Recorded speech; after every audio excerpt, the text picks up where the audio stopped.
Hey, what's going on, everybody? Now tuned in with Put You On, featuring the Mix Tag Show. Today we featuring the one and only Isaiah Wolf. How's everything What with you, man? up? Good, man. Shit, just tired. Just been wrestling like crazy. But I'm happy. I'm fortunate. Yeah, it's always good to be. Once you wake up, you got to be happy you're alive, man. Yeah, man. Especially if you exercise, you definitely got to with that. Yeah. So where you from? I'm from Brooklyn. I am the gimmick. I am literally from the Brownsville section of Brooklyn, by way of Flatbush, Crown Heights. Um, yeah, born and raised, man. Okay, yeah. On my side from Jersey. I wanted to bring you on because the first time I seen you live was at Jobber Slam. And it was Oh you shit, guys hell yeah. against STP. And I remember I had my wife. This was my wife's first wrestling event. I'm like, yo, this is about to be like the ring is about to move with this one. like, Nah, that was dope. yeah, definitely. Even when they put it on, I watched. I ran it back a couple of times too, as well. Um, but yeah, that's definitely like that's what. All right, I gotta follow these guys. I need to know what they're doing. You guys just hit prolific. You guys just hit 1 year, right? About in August. Actually, it is possibly I think year two, going into year three next August. Okay. Yep. Okay. How did you guys come together? Well, I knew Marcus because of Java Cheers. We used to go to the same pay-per-view party. Okay. And I knew Tyree because he went to Johnny Raj. And I was at Johnny Raj for like a brief stint. But I was trying to let Johnny Raj because I was just doing my own little side hustle thing in life. So I was like, I bet. Right. I had that itch. I was like, yo, I got to wrestle. I want to wrestle. I'm like, yo, I got to be in the ring. Marcus was debuting at a school. I was like, yo, let's chop it up. What's the information? What I got to do to break in? You show me what I got to do. Next, I know 4 weeks later, I'm in my first match, and it was like the rest of that was history. Crazy part about it is Marcus was actually, I had a rivalry with him for like 3 months, per my debut and stuff like that. Right. And then with Tyree, it's crazy. I'm like, these face shit, like, they were my opponents, like, and next thing you know, they might become like my brothers and like my best friends and my road dogs and family and stuff like that. But I do know I was just like, yo, I know I was coming off a singles run with the title and stuff like that. I was like, yo, I want to do something different. I'm like, I kind of want to get back in a tag team, but not be strictly a tag team. But I want to form my own little trio. So I hit up Marcus. I was like, yo, I got this idea. What you think about it? He was like, yo, that shit is dope. You know, yo, an all black faction. I was like, yeah, man. I'm like, the Indies haven't seen nothing like it just yet. Let's move around with it. So he was like, yo, who's the third? I was like, yo, what you think of Tyree? You know, Tyree from doing a few studio tapings. I always love his work. Plus, you know, I know he was breaking off, doing something different with Shane. So when he came back up there, I was like, hey, man, this is what we're doing. These are the dates. What you think? He's like, what's the group name? I was like, the group name is Prolific. He's like, oh, that shit hot, man. Like, where'd you come up with that from? I was like, honestly, I was like, Nipsey. Shit prolific. I was like, yeah, man. Like, I'm like, got it right after Nipsey Hustle. I was like, what's talking about? I got the idea. He's like, yo, what's your color? I was like, yo, black, white, and gold. And shit just like shit took off. Yeah. Yeah. Like I said, you guys came out. It was like mad energy surrounding you guys when y'all came out, and I was like, yo, what is this? Like the whole the militant style and everything. Now we have like an inside joke with people and shit like that. We try to tell them, like, you know what, like everyone eventually gets to be a part of that prolific touch. Like they got like, whether it's like in the ring, outside the ring, locker rooms, everyone kind of sees what we what we're about and just like enjoys us and stuff. That's dope. And I feel like because yeah, I'm sorry. You go ahead. I'm about to just say, shout out to my co-host Jenna. She's on the check-in over on Twitch. I know some people watching on Instagram. I mean, not Instagram, on Twitter. Some people watching on YouTube. It's like all over the place. Yeah. You know, the streaming is the world now. Like, speaking of streaming, right? How did the pandemic affect you guys? Well, I know the pandemic affected a lot of people differently, and people have lost loved ones and stuff like that. And I really want to show love to those that have and stuff, and show respect to that. But honestly speaking, like not even to try to sound like a messed up person, you know, the pandemic was actually a promising year for us, to be quite honest, man. Like, we actually got more eyes on us because of that pandemic. Like, a lot more opportunities open towards us, because before it was like kind of like local and stuff like that. And we had a nice little buzz as individuals, but then when they saw what we could do as a group and as a cohesion and what we brought to the table, it was like, yo, they want to get prolific. North Carolina, Florida, Chicago, New England, Maine, Rhode Island. Like the pandemic, like it opened a lot of doors for us, especially because of the fact that we always kept ourselves in a positive light where people like, yo, they're good fellas, and we should like really give them a chance. Yeah, I feel like a lot of things came out of the pandemic, and one of the things I always say is like you say, it didn't really like affect you guys like that. That's because you guys are the hustlers. I feel like the pandemic really brought out the people that's really about this, like independent life or you know, creator life or whatever. That, like, this is where a lot of people shined, because you had no other choice but to sit down and like focus on something. Like, damn, what am I gonna do with my life? You know what I mean? Like I feel like that's what the pandemic really brought to people. Like, yo, it really brought out the real gritty people that's really down to work. That's how I always look at it. And that's why it wasn't even just that. It was just off the rip. Like, yo, if you sleep and I'm eating, so it was like I gotta hustle something.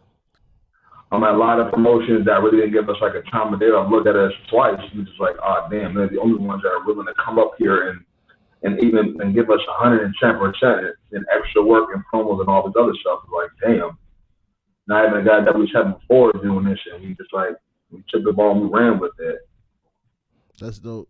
So, what is which each of you guys? Usually I ask wrestlers what's their style, but in this case, you guys are a group. What are your like specialties? Like, I know like certain teams, like there's a shooter, there's a defensive player. What are your guys' specialty? I feel like all three of us are really well versatile in pretty much all aspects of wrestling. But I know with Marcus, you pretty much like Marcus is like in your face, smash mouth. He will cold cock you in a heart. Like he's tough, man. Like, yo, they don't build cats like him no more, man. Like Tyree, just 300 pounds solid, athletic as hell, surprisingly like agile. My man can do a double springboard moonsault with no problem. Acai moonsault, no problem. Move your arm drag off the middle rope flawlessly. Myself, I like to consider myself a hybrid. I know some people don't really like calling themselves a hybrid. I'm like, right. Dude, I do it all. I'll do it all. There ain't no one that's just. If I have to wrestle my match with a person that does everything, I'm trying to do everything as well and be better than him at it. So, but we just all gel. Like, for what I might lack, somebody else may pick up on, and so on and so forth. Got to keep the ball rolling no matter what. Definitely. So for 2022, since we're coming out, yo, how fast did 2021 come to an end? Like, I feel like we blinked and 2021 was just like done. Honestly speaking, 2021, like it was up and down, to be quite honest, man. Like I enjoyed it. Like I had my ups and downs in pro wrestling during 2021, but then I'm like, I feel like how we're finishing it is strong, and it's only going to lead to more opportunities and better situations like not just as a group, but as individuals and stuff like that. And I'm actually looking forward to it. So what is your individual goals for 2022? That's very easy. Be able to pretty much put this on on my I-90. like, though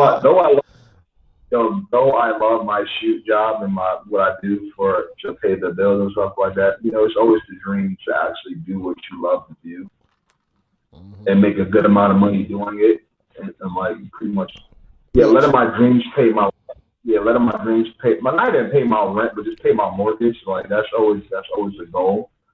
But to be quite honest, I want to wrestle the best. Like I want to have my own little Steamboat classics, my own little Ric Flair classics and stuff like that. I'm like, I just want to be able to pretty much, like, even if I don't get to the plateau that I wish to accomplish, at least I got to hit the marks that show people, damn, this motherfucker is legit and stuff like that. Like, if there's ever going to be an indie wrestler Hall of Fame, my best should be on that fucking ballot come hell or high water someplace, somehow.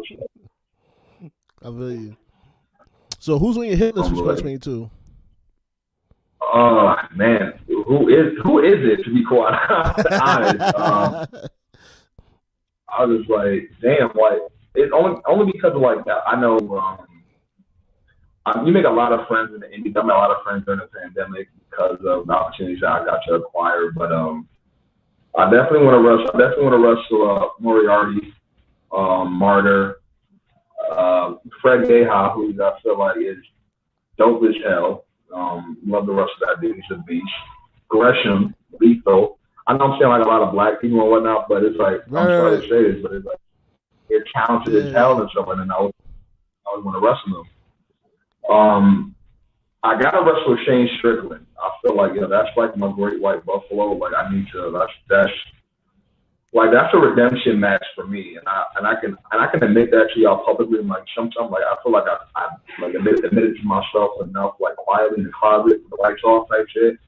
But that's a match that I really want to have. I want to redeem myself and show this man, and just show myself. I'm like, sometimes you gotta play it safe. Just do what you did to get you the opportunity that you got, and just you show off and wow. So whenever that time comes, I'm definitely coming back after Shane Strickland, like all everything going cars to the win like a motherfucker, like it's. Well, he's back on the market. That's very doable at this point. He's got to wait, like, what is it, like 80 days left, or is it 60 days? No clue, but like I want to get through the people that I had my eye on for quite some time first before I step up back to him. Because I want my resume to at least look a smidge close to what the hell he was. But I know SHEs, but I'm trying to come at them and stuff like that. Probably the rest of the SHEs. That's something to look forward to in the near future. Hopefully, Waves and Curls, MSP, just a lot of opportunities. If the Lord works in mysterious ways, I would love to wrestle the American Wolves. Who's the American Wolves? Davey Richards and Eddie Edwards. I looked that up. Like, that's the thing about Put You On is like we to be honest with you, the pandemic put me on to a lot of the indie wrestlers. Like before that, I wasn't like too in it, but I'm like, you know what? I gotta do my homework. Like I need to figure out who this is, and then after a while, when we talk to different like black creators and stuff like that, we say like, a lot of the audiences don't know who these people are, and they should. Like the Darius Lockhart, Lee Moriarty's, Trisha Dora's, Prolific. I definitely want to wrestle Darius Lockhart and Shingles. I wrestled him like one time. It was like in a 8-man massacre match, and it was chaotic. I know I want to wrestle Kings of the District. I want to wrestle Kings of the District so bad. I'm like, we had Neil up here. Yeah, man. Like Pete was like, I just feel like a lot of like great things could happen in that ring, and just seeing what he did with the Best Business Girl with him and Carter was like, I know I can have a hang up with this dude in a heartbeat. That's what I'm saying. Like, there's so much talent out here So when we had these conversations about diversity and stuff, and I'm like, yo, where we gonna find somebody? I'm like, yo, like you're not paying attention. Then like, there's so much talent out here, like you said, and like these are dope things that you're saying, like Kings of the District against Prolific or whatever. Like that'd be dope. That'd be like, I'm hoping promoters put these together for 2022. It needs to happen. I'm like, it's weird. I'm like, yo, I'm booking this for y'all, man. Like, goddamn. So like, I'm doing most of the work. Just pay us. We got it. We got it. Trust me. Just tell us when and where. We there. I got my hoopy. I'm good. There you go. So, how did you get started in wrestling in terms of like when you first started watching wrestling as like a fan? I was 3 years old. I was watching I really wasn't watching with my dad. I heard it in the living room, and I saw my dad sitting on the floor just watching it, like with my cousin or stuff like that. And I just burrowed underneath him. I was like, yeah, what is this? And then I just see like grown ass men just spotlights just screaming at each other. And I was like, well, let me put these Ninja Turtles away because I clearly can't be one of them. But this is it. This right. is. I'm like, I think I can do this. I want to do this. Right. And then kind of like me my pop's kind of like closer because now he has something to watch with his only son. So he's like, yeah, he's in this. Yeah, that's dope. So after that, I was like my end. Yeah, I think that's crazy. My first memory is 3 years old as well. Like I always say, is like watching Survivor Series. So it was just like seeing the Undertaker come out. I was like, what's this? Who's this dead guy? Like, what's happening out here? Yeah, man.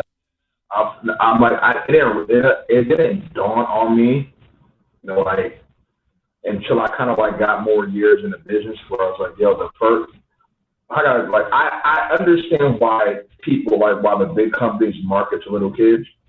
Right. Because that's the effect that you're a larger than life athlete, and that's the effect that it had on you.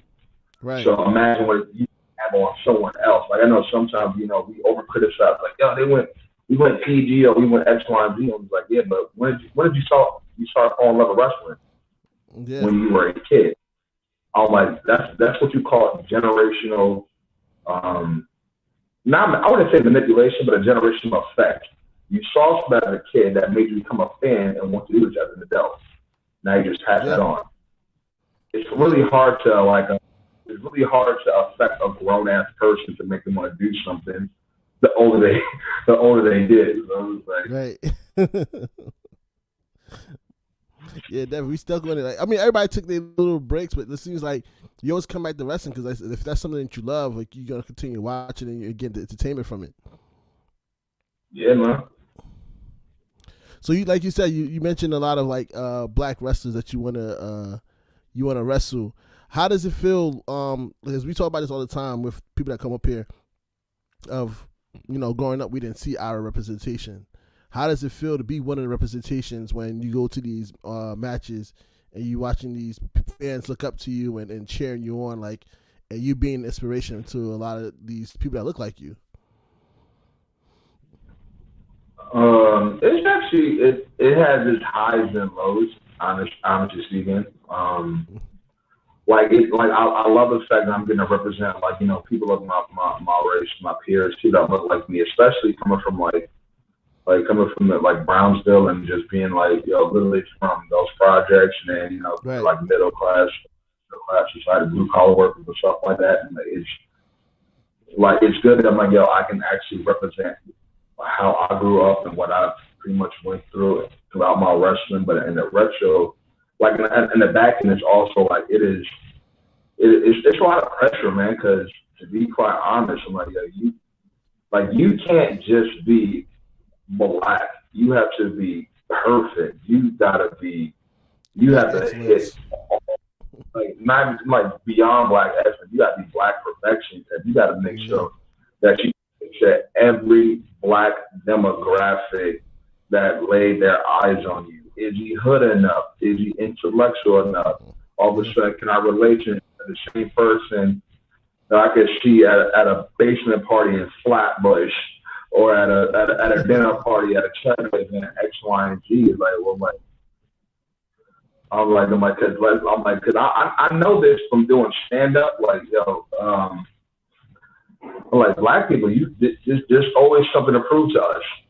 Yeah. We can never just rest on what we have done. We have to either maintain that level or surpass it. Yeah, it seems like even though the bars are always set for us, I feel like when the bars are set for us, like you say, like sometimes we have to go over and beyond that. And that's what we set up for ourselves. And it makes it like you said, there's a lot of pressure. So how do you handle the pressure? I wouldn't do anything if I didn't know the pressure came to it. Quite honestly, I actually look forward to it because it's just going to make me better, or just make me not just a better wrestler, performer, just a better person. Because I feel like this pandemic kind of showed you a lot of piece of shit people that were great at wrestling, but just piece of shit overall. And I'm gonna say it took a drastic hit for the good and for the bad. In regards to having the pressure on me, just like I just can't represent my race. Like, I'm representing my family, my kids, my sons, my daughter, and whatnot, my wife, and stuff like that. Like, I gotta make sure that people that see what I do, it has a decent or positive effect. That when my family's outside, of like, oh man, that's Isaiah Wilson. Oh shit, yo, we love what he does, man. Yo, stay blessed, y'all. So like, hey, I'm doing something right. So I realize. No, go ahead. You say you realize. What you realize? I realize black wrestling is a small community, but it expands everywhere. Yeah. Yeah, definitely. Like you said, when me and Jenna first started this podcast, we did it because we wanted to be a representation for people like us to have our voices heard. And then out of nowhere, for like a year or 2 years later, we just come across all of these black wrestling content creators. And it's like, yo, it feels like a whole new community that we came across. It's like, yo, we didn't know these people was out here. And we all link up, and you know what I'm saying? We try to support each other and make sure that, everybody like push each other up, because at the end of the day, if we don't do it, nobody's going to do it for us. So like, I truly understand that. Especially when you have kids, like you look at your kids like, yo, I want them to feel like to be comfortable with what they like, or have that support. You know what I'm saying? Like, I had friends that watched wrestling. It was like 1 or 2 out of like 100 kids that I went to school with. It was like 1 or 2 of us that watched wrestling. So I want that to be comfortable for my kids. Like, yo, you like something, and you should be able to, enjoy it, whether it be for the black people or the white people. No, just enjoy it. Yes. So I told you to pick one of your favorite matches, and tell the folks which match did you choose. Oh, I chose the 5 Points tournament for Battle Club Pro versus Masha Slamovich. Big ups to Masha, man. Why did you pick this match? Because I know everyone saw Pro League versus SGD. For those that are at Jarvis Slam, for those that got to watch the title match on YouTube, right? And I really felt like comfortable, and I had fun with that match. Like, I had fun. Like, I knew Masha for years. I know when she came back from Japan, she came back with a whole different persona. Just not even different persona. It's like she came back just ready to kick ass, and I'm like, I feel like, all right, since you want to do that, let's run one. So, but by all means, let's do this, man. And she was with it. And I'll tell you that right now. Like, when I did a quick preview of the match, I'm like, yo, it looks like you guys was like really having fun in there. What's the difference between, because last week we had Jocelyn Navarro on, and she said that she loved wrestling the men because the men are more aggressive. They don't hold back too much, and she could be as aggressive as well.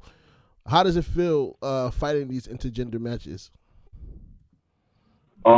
It's actually a huge honor to me because it shows that one, the promoter trusts me to wrestle their female talent, as well as telling a great story and making it competitive. I'm like, a lot of the times I know people are like, yo, it was in a real fight, a woman can never beat up a guy. I'm like, you'd be surprised. I'm like, I don't know what you do all that. Like, oh, like I got 6 sisters. They all got hands. I'm just like, I dare you to try them. It was like, but it's a huge honor over something. Like, I feel like the best compliment I could give to a woman in regards in this business, in this male dominant business, like, yo, you wrestle better than some of the guys out here. You did your thing. I was like, I'm a little sore. I'm like, yo, good job. All right. Speaking of, like, so that's the case. Have you ever thought about getting in the ring with Trish Adora? Yeah, she got the title. She got the title. She's taking on all challenges. I know, but I don't know if they ready to pan out for the disposable titles ready for a brother like me. I know like that representation of what Trish Adora is doing and who she defended against. You know, like that's the what we're doing right now. I don't know if they want a brother from Brownsville Projects to hold that belt right now or to fight for it. I'm a different breed. I don't know. You gotta do it for the Burrows. I was like, I definitely will. The opportunity ever presents itself to wrestle Trish Adora, I definitely will. I love what she's doing. She's a freaking sweetheart. It's a great spirit. And I'm glad for every successful thing that she's doing thus far. I would say, if the stars align right, I'll wrestle her one day. But right now, we're on 2 different paths, and I ain't trying to intertwine with that until it's ready to happen.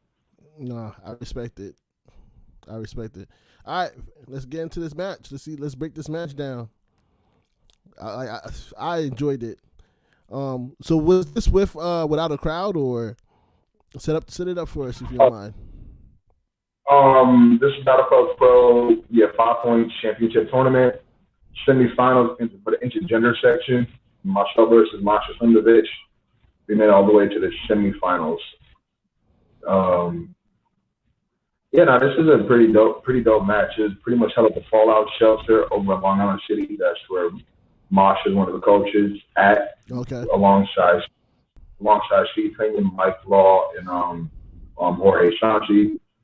Like when I'm ever in town and I'm not working or wrestling, I like to pull up there and just get my work in. You got your work in here. Let's take a look at it. Ready to go? Yeah. Ready to go? Yeah, I forgot my bandana. That was the first. I never really forget my bandana in my matches. My Coogee King gear. Oh, she snuck that on me. She snuck that on me. I was about to say, how strong is she? She said, I got it back. Now, I got it back. Yeah, definitely. I see you was working her arm. Yeah. Her body. Playing dirty.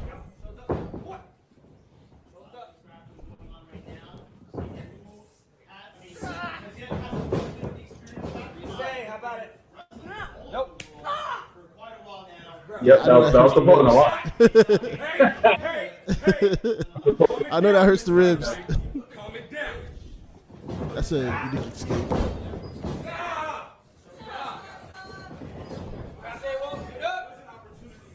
What I liked about this match is that you can actually hear what's going on in the ring. Sometimes that adds a lot. Calm down. Slow it down. Let me know. You calm your ass down. Take it down a couple of notches. I'm being nice right now.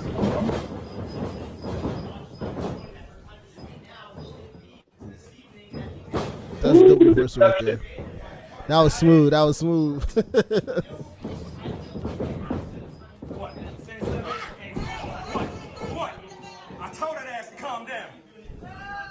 I did. I clearly.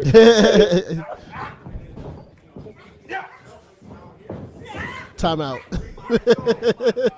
Go in timeout. Bring it back in the ring. Come on, back in the ring.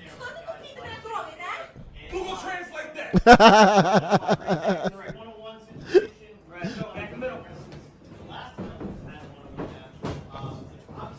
A lot of kids in the ring. I am a kid talker.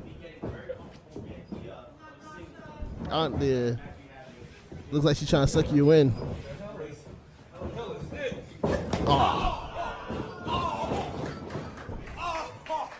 Yeah, she got me. That sucker struck. Oh man. That is not. That was a good reversal right here. I love this one. Nice pump fake. And back to that arm. What was the story with the arm? I think if I hurt the arm, there's no way you can grapple with me. Right. I'm quick to the digit. It looks mad uncomfortable. It looks mad uncomfortable.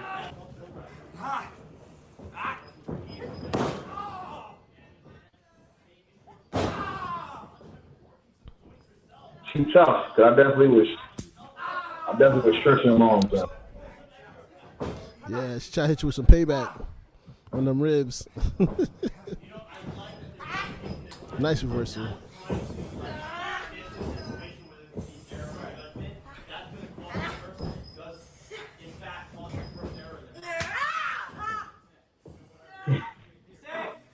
Yeah. It seemed like he definitely came into this match with a plan from the start. Oh yeah. Work a limb. Work.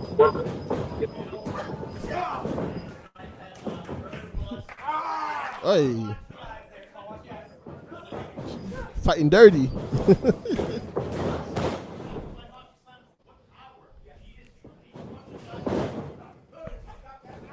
Yeah, she had to use my Trying to own get you payback. Yeah, she tried to get you the payback.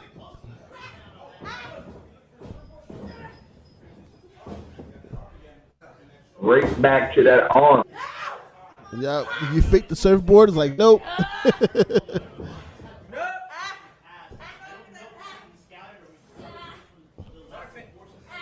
Ouch.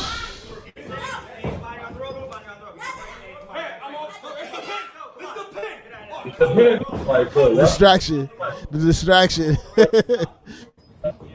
in the bag, I swear to God, you know. Like, Good show, dog.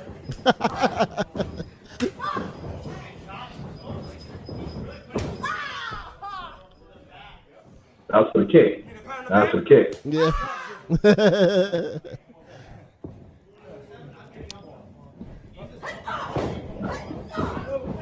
These elbows. Oh, nice. Ooh. Oh, shit. The kicks again. Oh, that's strong right there. She's strong. She's tougher.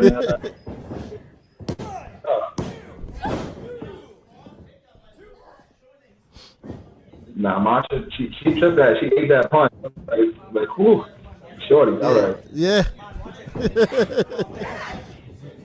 Ooh.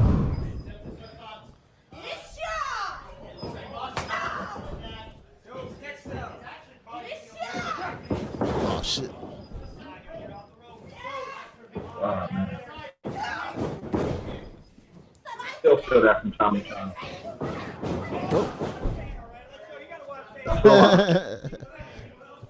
Relax, man. You know, rule number one will rush with me. That's my. Well, that was dope. That was dope. That was dope. That back kick. I've seen you do that at the Jobless Land too. I was like, yeah, that's fire. All that Russian bullshit.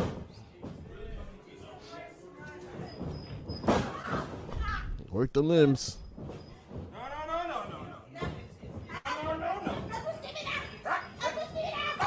Ah. Right at the shoulder. The meat part. gotta step on that ball so hard. I'm like, yeah, let's go.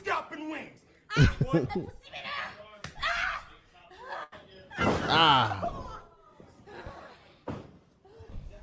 Yeah, I'm a very. Hey,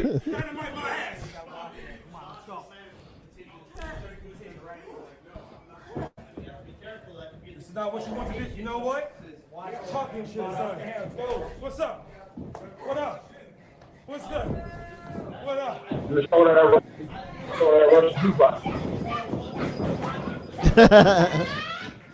Ooh, open hand. Yup, talking too much. Yep. Yeah. See, this is why you gotta always.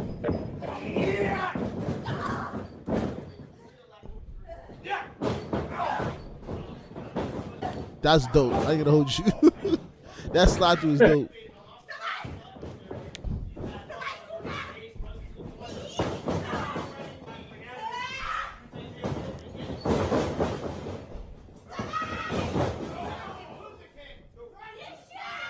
Look like you're in trouble here. I'm like, yo, she hit with too many combos. But you see, it almost falls to that kick out. Let's go. Let's go. I ain't dead yet. Ain't dead yet. I was like, yo, she hitting mad combos. What is this?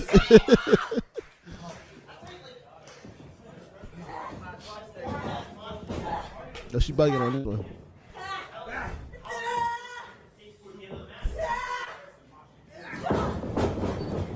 Eesh. I can hit that from anywhere. Yo, that shit happened so quick.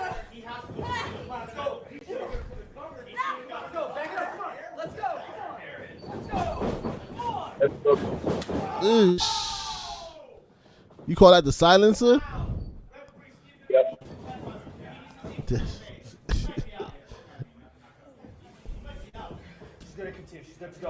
Nah, ref, she going. She in the upper room. She in the upper room at this point. That don't. In any other fight, that's a TKO. That's belt wrong. Right. That's what I'm saying. Like, yo, she ain't moving. Any other organization, I that next though. Oh shit! That kick.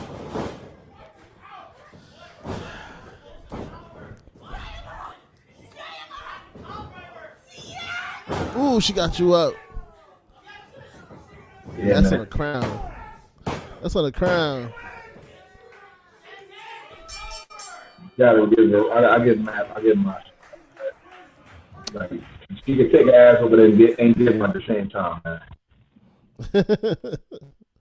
Yeah, run that Hard back fought with her. battle. Hell yeah. Yeah, run that back with. Yeah, run that back. That was too close. Like, I feel like that knockout should have been it. She was moving. She was in that upper room sleep. I was like, yeah, man, like that was a real fun match. I was like, when I found out who I was facing, it was just like, yo, man, I got hit up. He was like, yo, I want y'all to go in there and kill it. So I was like, all right, man. No problem. All right, fuck it. No problem. Had a game plan. I executed. That's my ability. I can't win. And that's the thing I was about to say. Like, so you came in there with the game plan for the arm. Does she have like some history, or you just like going for the arm to limit their ability to lift you? Pretty much. I'm like, can I high fly? Yes. Can I fly around the ring? And it would need be yes. I just can't try to have no one control my body. Like, if you can't like do shit with my body, then my night's gonna be pretty easy. So let's work on my arms. But let's stop the thing that has to happen. Stop me. So I just just work these arms and hope to God that she had no more willpower. And that's the crazy thing when you say that can you do a high flying? Yes, because when I seen that match with from the Jabba Slam, it was just like you was moving. I guess you was just using your quickness against STP because you was flying all over the place. I'm like, yo, he must be a high flyer. And then I watched a couple of more. I'm like, oh nah, he get grounded too. He could get down now. I'm like, honestly, I'm like, I'm not gonna front. Like, I had to adapt my style because a few years back I broke my ankle, so I was like, damn, I don't really feel comfortable, doing springboards and all this other stuff just yet. Let me just study like more technical based stuff until my rehab and my physical therapy is finally clear. So I'm just at home just watching Zach David Jr., watching Drew Gulak, watching TJP, just pretty much watching everyone, watching Gresham, watching Lockhart. I was just like watching everything that could be mat based that people haven't seen in a while that can like differentiate myself for what's going on now or at that time. Right. At that time, so no, definitely. And it gave me a whole, different element to my game. Yeah, and I feel like that's what a lot of people are saying. Like they started going more back to the mat and the technical and the grappling side of wrestling. And you know, it brings more to, like you say, more to your style. And not a lot of people are doing it. You know what I mean? Everybody want to be high flyers or power moves. So. Nah, don't get me wrong. Like, do I have all that in my arsenal? Most definitely. My thing with the mat-based wrestling, how can I make mat-based wrestling my thing, my way, my style? So I'm like, I'm gonna talk shit when I do it. I'm gonna be flashy. I'm like, everything I have to do has to fit who I am, and I think I've made it work thus far. Yeah, you have. You definitely have. So what's the next match for you? CZW this Sunday, I believe. Blackwood, New Jersey. It is. I know Tyree Taylor, pretty much like in a Monster Mayhem match. It's Tyree versus Grim, Paul Jourdain. There's somebody else, and I feel so bad if I forget this dude's name. And I don't like. I hate forgetting people's names, especially when they work so hard to get to where they got to get to in this business. Right. Damn. Oh, he's definitely gonna kick my ass. Chris Sheen from New York Wrecking Crew, Hog's Own. And that's crazy because he just hit me up too. I'm sorry, Chris. My bad, bro. Love you. Like, shit, I know I'm gonna hear that. Yo, how you forget? Like, it's a long day. It's a long day, man. So I know I was gonna feel away, and then us is myself and Marcus Marquis. I don't know who our opponents is. I'll pretty much find out like everybody else this week. So I'll get the graphic and pretty much wake up to my opponent. They're like, oh, we're raising them? Okay. I got a few hours to study what they do. So right. Yeah. You got anything else planned for 2022? Like I said, the 2021 is already out of the window. Like it's December. We're back at CZW January 19th. Yet again, don't know the opponents. On January 23rd, I'm at Pro Wrestling Revolution. It's one of the few black-owned promotions that I get to wrestle at. I'm honored to wrestle at. Ran by the one and only Ron Starr. He owns that. It's out in Jersey. He's out in Jersey. I'll be there January 23rd. I know.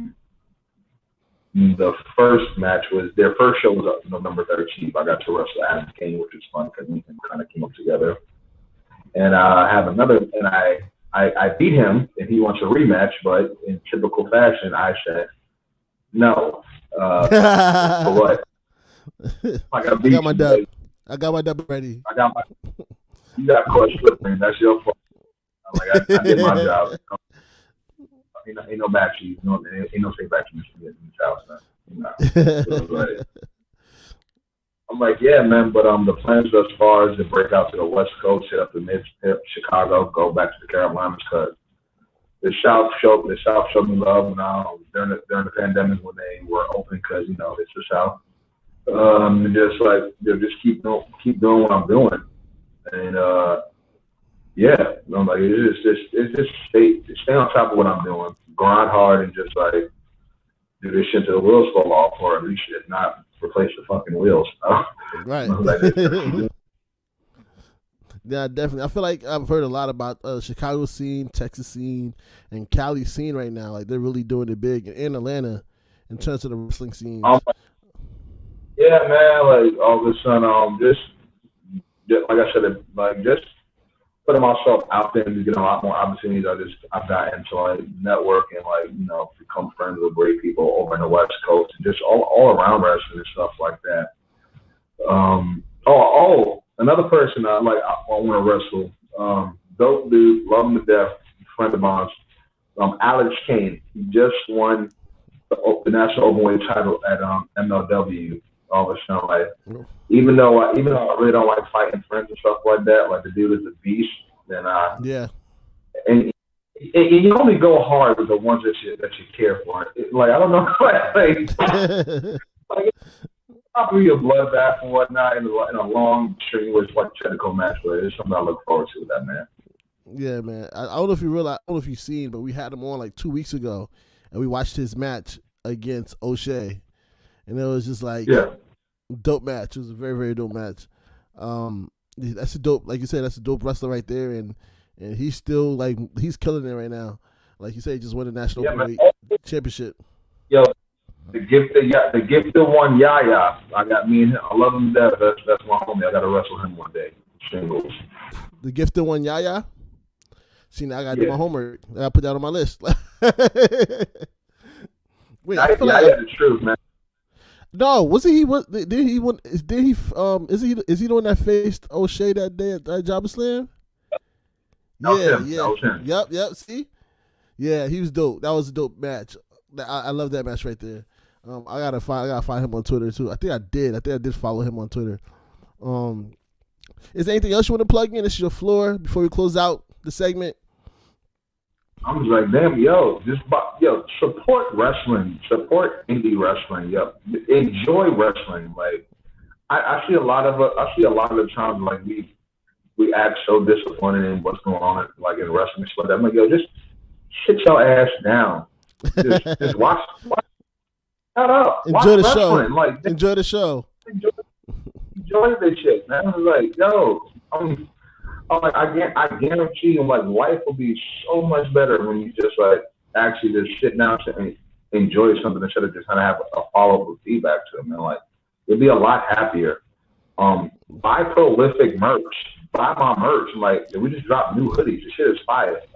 I was like, the only way you can actually, like, if you truly want to help out your favorite indie wrestler and stuff like that, besides just going to a show and taking pictures with them, buy their merch, man. Like, really, like, honestly, I'm like, I put my first down payment on a brand new car because of all the shit I bought.